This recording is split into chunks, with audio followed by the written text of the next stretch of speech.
This show is produced by the Hartman Media Company. For more information and links to all our great podcasts, visit hartmanmedia.com. I'll tell everybody this. Your advice for entry-level investors is phenomenal. Don't change a thing about that. That works 100% for the entry-level, the small investor. Your advice for those people is the best I've seen out there. I mean, just don't change anything about it. You're spot on with your listeners. Welcome to the Creating Wealth Show with Jason Hartman. You're about to learn a new slant on investing, some exciting techniques, and fresh new approaches to the world's most historically proven asset class that will enable you to create more wealth and freedom than you ever thought possible. Jason is a genuine self-made multimillionaire who's actually been there and done it. He's a successful investor, lender, developer, and entrepreneur who's owned properties in 11 states, had hundreds of tenants, and been involved in thousands of real estate transactions. This program will help you follow in Jason's footsteps on the road to your financial independence day. You really can do it. And now, here's your host, Jason Hartman, with the complete solution for real estate investors. Welcome, empowered investors. This is episode 2249, and this is a new thing today. First episode with a cat. This is Sugar. And Sugar is a resident of Bali, Indonesia. I checked into this new hotel yesterday, and they had a house cat, and I promptly adopted this cat. Do you hear her purring? You hear that? Oh, yeah, what a baby. She was so cute last night. She slept with me almost all night. Now she's on the computer. I love it. Hey, that's one thing you don't know about me, maybe. I love animals. I just love them. They're great. Cats and dogs. They're awesome. You know, some people love dogs, and I love dogs, but they hate cats. Why do they hate cats? I love cats. I love dogs. Love them both. They're awesome. Anyway, welcome. Good day from Bali. Here we go. Okay, so today we've got a great show for you. This is episode number 2249, by the way. Oh, gosh. You hear the cat? Yeah, there you go. 2249, and we are going to talk about one of the most important strategies, and that is Refi Till You Die. Refi Till You Die.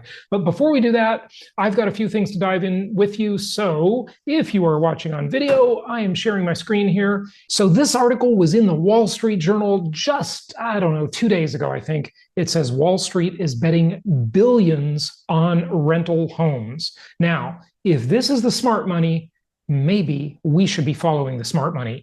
Real estate investment trust Avalon Bay recently purchased a set of 126 build-to-rent townhomes in Texas for $49 million. Rapidly expanding renter pool is a direct response to the widening gap between how expensive it is to rent versus how expensive it is to own a home in the U.S., especially as mortgage rates stay heated at nearly 7% with no immediate signs of cooling. That's an odd way to describe it. I would just say heightened, but okay, that's what they're using. This says a few important things, people. Number one, this gap is almost the widest it's ever been. It's not the widest, but it is close to the widest it's ever been. And what I mean the gap between the cost of owning a home and the cost of renting a home, meaning it's very expensive to own. So this gap between renting and owning is huge. So what does that mean? That means that we are going to see upward pressure on rents. I know everybody got so spoiled during the pandemic. They saw rents rise and go through the roof. And now they're thinking, rents have kind of just softened a bit. They're not going up like they were. Folks, that was abnormal. That was the outlier. That was not the normal experience. Rents, largely, except for apartments, are still going okay. Some areas of the country, we've seen rents soften a little bit, but again, not a big deal. Still tons of upward pressure on rents. Again, this stuff takes a little time to play out, but all of the evidence is there to show that it will play out. And I haven't been wrong about this yet, right? In my 21 years or so talking to you on this show, I've only really been wrong about one major thing, and that is interest rates.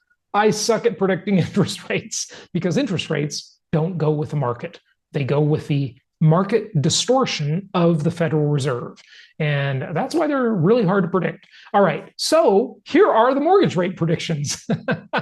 Now, this is from US News and World Report, and this is 3 surveys. It's Fannie Mae, the largest mortgage player in the world. It's the Mortgage Bankers Association, otherwise known as the MBA, and it is those criminals at Wells Fargo. And yes, I can say that because I don't think it's even alleged, right? They had so many scandals.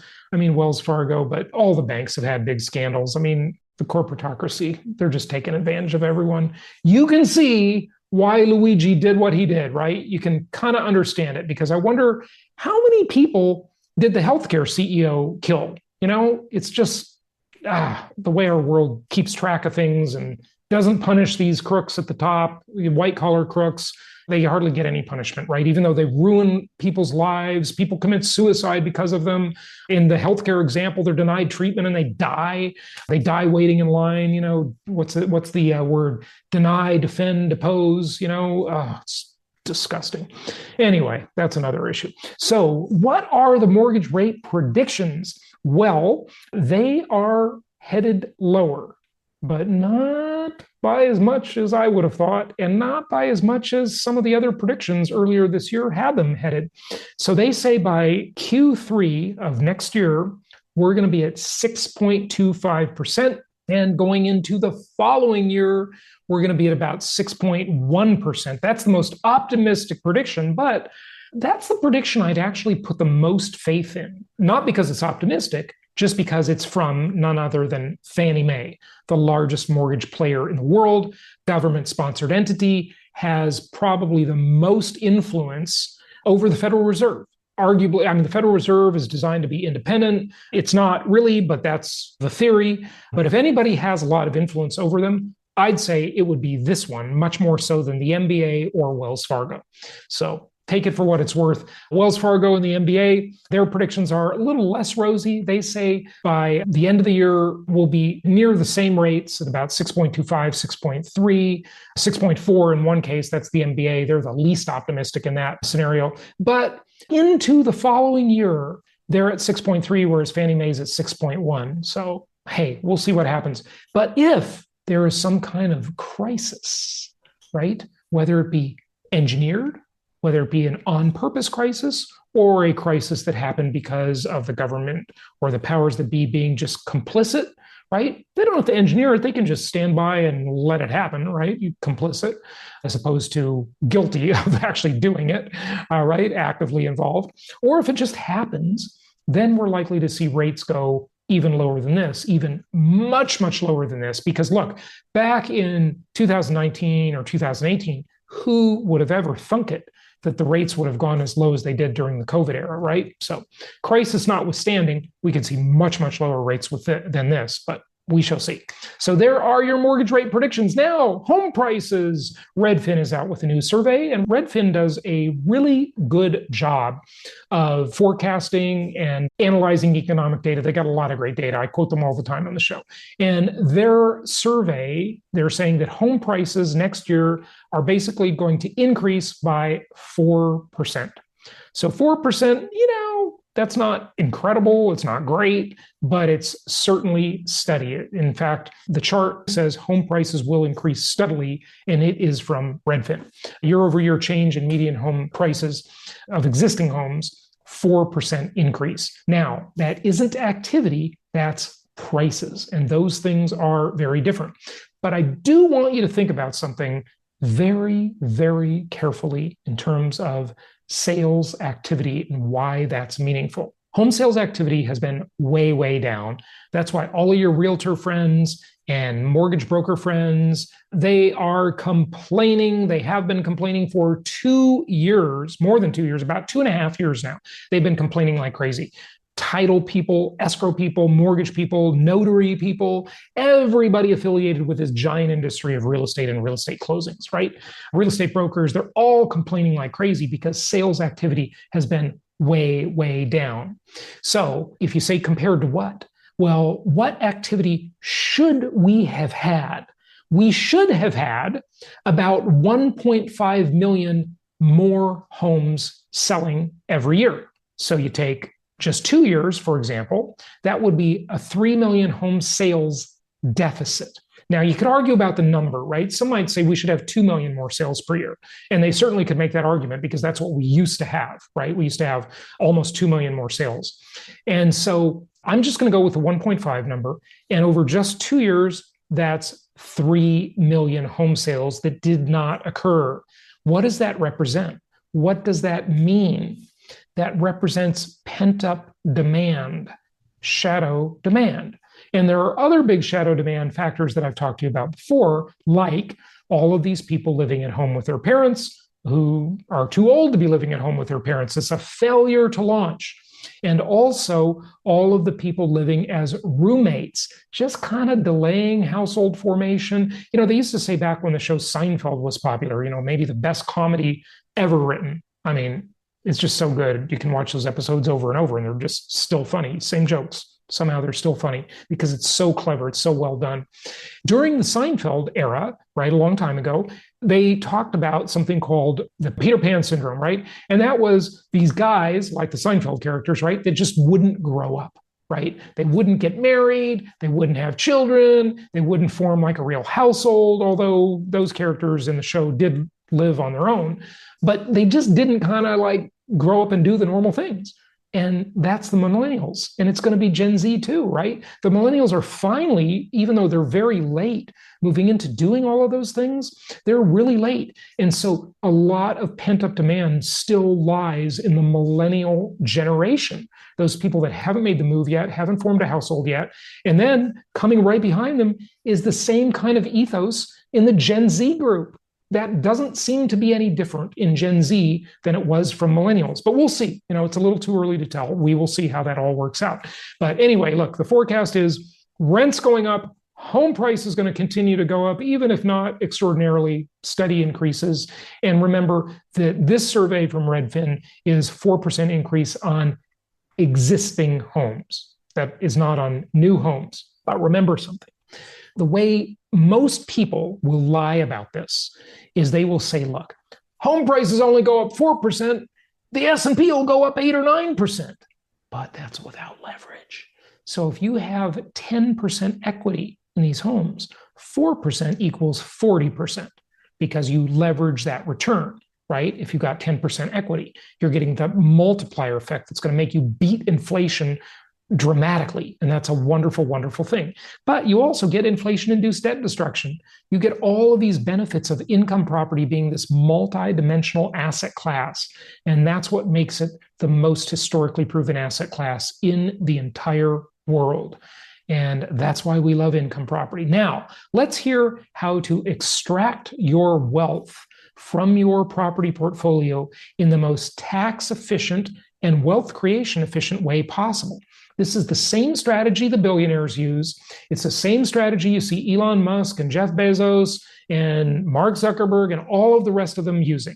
And that is that they leverage their assets and they use the borrowed money to fund their lifestyle because there's no tax on borrowed money and they want to keep the asset.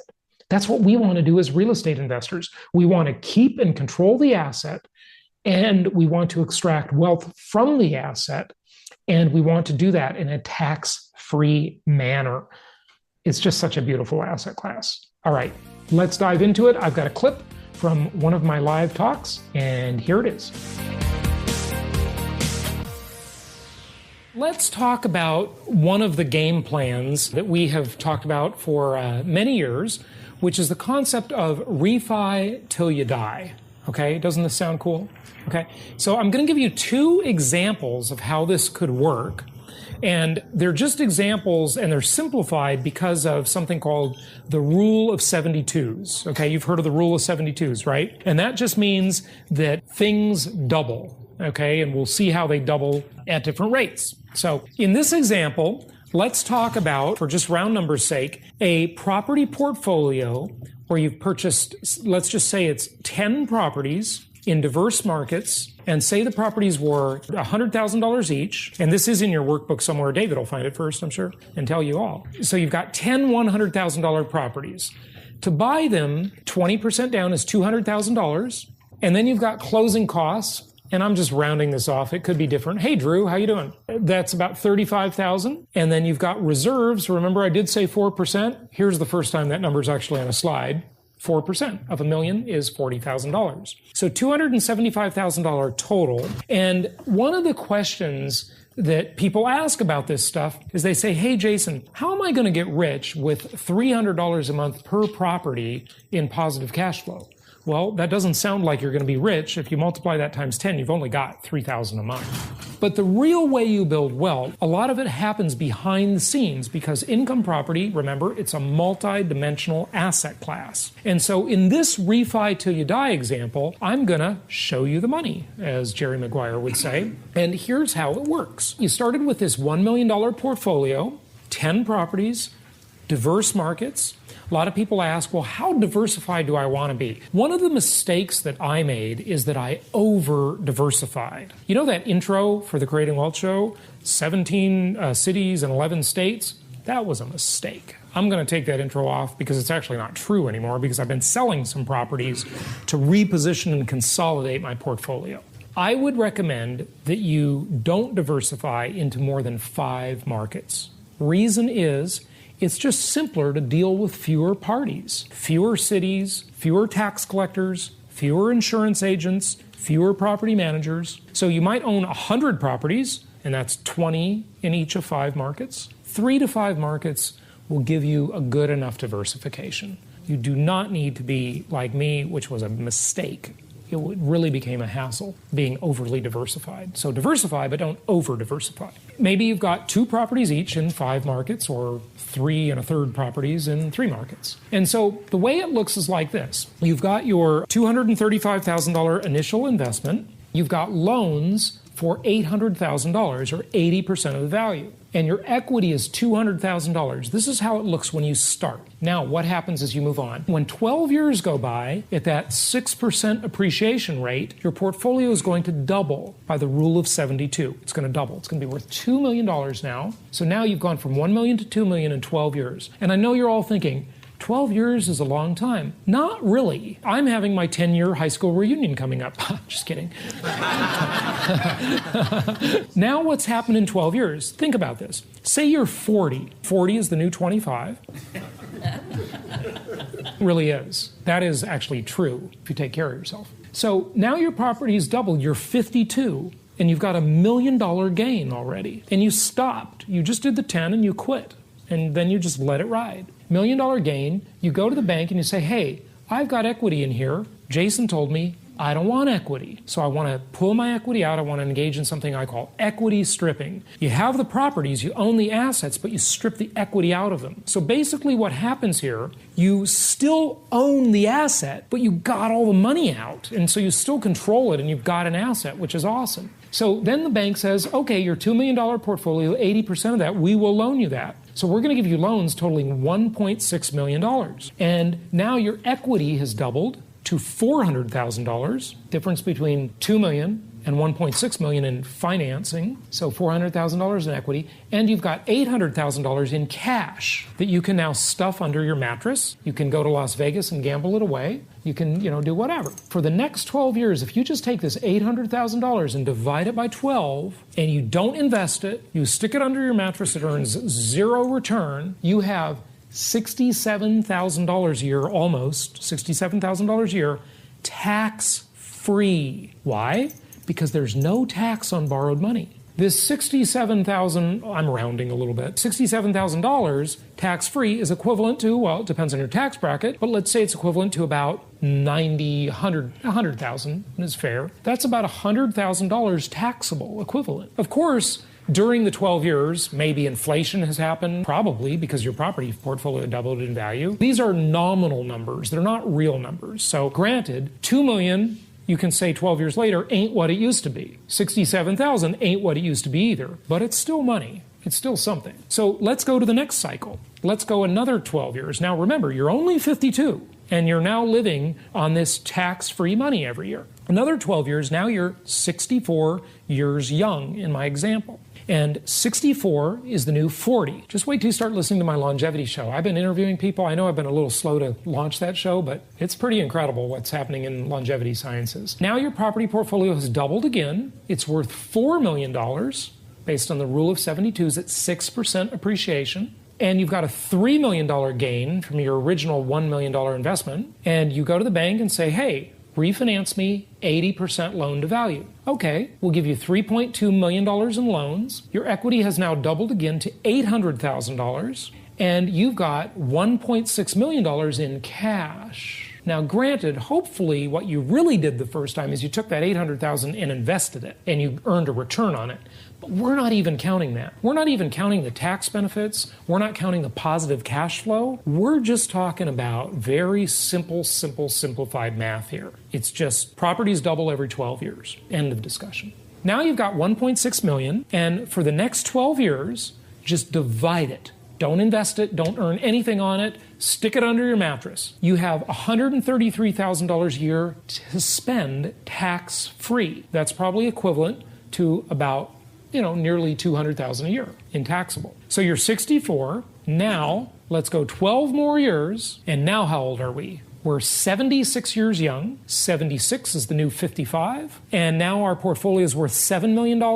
We refi, we get $6.4 million in loans. We have $1.6 million in equity. Our equity has quadrupled. Or no, more than that. It's gone up 8 times. What's that, quintuple? What do you call that? Anyway, it's a lot. So now we've got $1.6 million in equity. We've got an asset worth $8 million, a $7 million gain, and we've got $3.2 million cash out tax-free. Divide by 12, we got $250,000 a year tax-free to live off until we're 88. And 88 will be the new 68. Your loan balances are going up. I don't know what the interest rate will be. Nobody does. I don't know what the refi rules will be. They might say, we'll only give you 50% loan to value. They might say, we'll give you 135% loan to value. They actually do those things sometimes. We've certainly been through those cycles. The question is, if my debt keeps going up, then my payments probably keep going up. Absolutely right. We know historically that rents adjust for inflation. So the rents go up to keep pace with housing prices and general inflation. We don't know this will happen for sure. We do know for sure it's happened historically. There's something I call the 3 dimensions of real estate. I'll talk about that in a bit, because what you see is that there are all these correlating and non-correlating indicators dependent upon the interest rates, the ability to qualify for loans, the housing prices, the housing affordability index.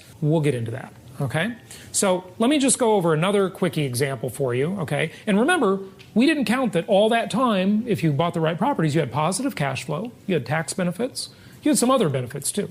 This is just simple stuff. We didn't talk about inflation-induced debt destruction or any of that, which we'll get into. So let's say you want to do this faster, and you've got the 7-year itch, as they say, right? And so here, we'll just take a portfolio that's twice the size to get there faster. It's $2 million initially, and your investment to acquire that portfolio is $470,000. I'm just doubling the numbers here, that's all. And your loans are 1.6, your equity is $400,000. The next round, only 7 years later, in this example, you're only 47, not 52. You've got a portfolio that's gone up by 50%, because it goes up 50% in 7 years, or doubles 100% in 12 years. You've got a $1 million gain, 80% refi, $2.4 million in loans. I'm going to go a little faster because you already saw the idea in the last one. $600,000 in equity, $800,000 in proceeds that equal $114,000 a year for 7 years, tax-free, no tax on borrowed money, because you're only dividing this one by 7, remember? We're on a 7-year cycle here. Now it goes to $4.5 million. You've got a $2.5 million gain, 80% refi, $3.6 million in loans, $900,000 in equity, $1.2 million cash out, tax-free. Live on that for the next 7 years. You're now 54.